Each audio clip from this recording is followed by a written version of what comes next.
कहते हैं बच्चों को उनका बचपन कम ही याद रहता है, लेकिन कुछ यादें ऐसी भी होती हैं जिन्हें भुला पाना नामुमकिन होता है। और एक ऐसी ही याद एक 4 साल की बच्ची कभी नहीं भूल पाएगी। इस बच्ची की याद में है उसकी माँ की कुछ आखिरी तस्वीरें, रहम की कुछ चीखें, बेहद दर्दनाक, जिसे बच्ची ने एक स्केच के जरिए बयां किया। क्या है एक बच्ची के दर्द की ये सच्ची कहानी, आइए जानते हैं। नमस्कार, मैं हूं आपके साथ दिव्यांश वर्मा और आप देख रहे हैं वन इंडिया हिंदी।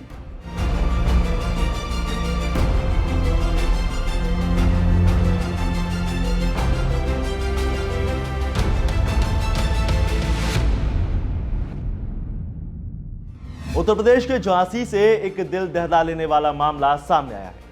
यह घटना तब सामने आई जब एक 4 साल की बच्ची ने एक ड्राइंग के जरिए पुलिस को अपनी कहानी बयां की। दरअसल झांसी के कोतवाली क्षेत्र के पंचवटी शिव परिवार कॉलोनी में रहने वाली 27 साल की सोनाली बुदौलिया संदिग्ध हालत में मिली, जिसमें उनकी मौत हो गई। हालांकि सोनाली के पति संदीप ने इसे आत्महत्या बताया है, लेकिन उनकी 4 साल की बेटी ने जो खुलासा किया उससे पुलिस भी सन्न रह गई। बच्ची ने भीड़ के बीच एक पेपर पर स्केच बनाकर बताया कि पापा कैसे मम्मी को मारा करते थे और ऐसे ही मार मार कर पापा ने उन्हें फांसी पर लटका दिया। इसके बाद सोनाली के मायके वालों ने सोनाली के पति संदीप और उसके घर वालों पर बेटी को मारकर उसे फांसी पर लटकाने का आरोप लगाया था। इसके बाद पुलिस ने शव को कब्जे में लिया और पोस्टमार्टम के लिए भेज दिया। मामले की छानबीन में पुलिस जुट गई। शाम को पोस्टमार्टम कराने के बाद मायके वालों ने सोनाली का शव बड़ा गांव गेट के बाहर शमशान घाट ले जाया गया। यहां मायके वालों ने आरोपी पति को सोनाली का अंतिम संस्कार करने से भी मना कर दिया और मौके से भगा दिया। इसके बाद बच्ची ने अपनी मां को आखिरी बार छुआ और मुखाग्नि की। मां के अंतिम संस्कार के बाद बेटी ने कहा कि पुलिस पापा को ढूंढे और जेल में डाल दे। इसके बाद दृश्यता ने पुलिस को जो बताया उसकी तस्वीर भी एक कागज पर उतार दी। उसने कागज पर एक तस्वीर बनाई तो पुलिस हैरान रह गई। इसमें उसकी मां फांसी पर झूल रही थी, लेकिन फंदे के पास एक दूसरा हाथ था। पुलिस ने पूछा, बेटा ये हाथ किसका है? तो बच्ची ने बताया, पापा का। पापा ने मम्मी को पहले मारा और फिर फांसी पर लटका दिया।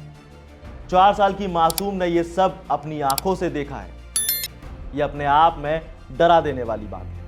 पोस्टमार्टम की रिपोर्ट आने के बाद सोनाली के पति संदीप बुदौलिया को गिरफ्तार कर लिया गया है। हालांकि पूछताछ में आरोपी ने दावा किया कि दोनों के बीच झगड़ा होता था और इसी के वजह से सोनाली ने फांसी लगाकर आत्महत्या कर ली। दृश्यता ने बताया कि पहले पापा ने मम्मी को मारा और फिर उन्हें फांसी पर लटका दिया। फांसी लगाने के बाद उनके सिर में किसी चीज से वार किया और इसके बाद एक बोरी में बंद करके उन्हें फेंक दिया। मैंने उनसे कहा कि मेरी मम्मी को हाथ मत लगाओ, अगर लगाया तो मैं हाथ तोड़ दूंगा। वो इसीलिए मारते थे कि वो मर जाए और बेटी का भी ऐसा ही हाल कर दूं, ऐसा भी वो बोलते थे। हालांकि इधर आंखों में आंसू लिए सोनाली के पिता कहते हैं कि साल 2019 में बेटी की शादी की थी। शादी वाले दिन ही तिलक था, जिसमें उन्होंने 20 लाख रुपए नकद दिए थे और एक अंगूठी, साथ में एक चेन भी थी। शादी से ही सोनाली के ससुराल वालों ने विवाद खड़ा कर दिया था, लेकिन रिश्तेदारों के कहने पर उसकी विदाई की गई। इसके बाद वो 4 पहिया गाड़ी की मांग करने लगे, जिस पर उन्होंने असमर्थता जताई और कार की मांग को लेकर अक्सर परिवार वालों और उनके साथ मारपीट की जाती थी। लेकिन उन्होंने आगे बताया कि इसके बाद काफ़ी प्रयास के बाद सोनाली के ससुराल वालों ने राजीनामा कर लिया। जब सोनाली को बेटी हुई तो पति ने कहा कि बेटा क्यों नहीं हुआ, और फिर बेटी को छोड़कर चले गए।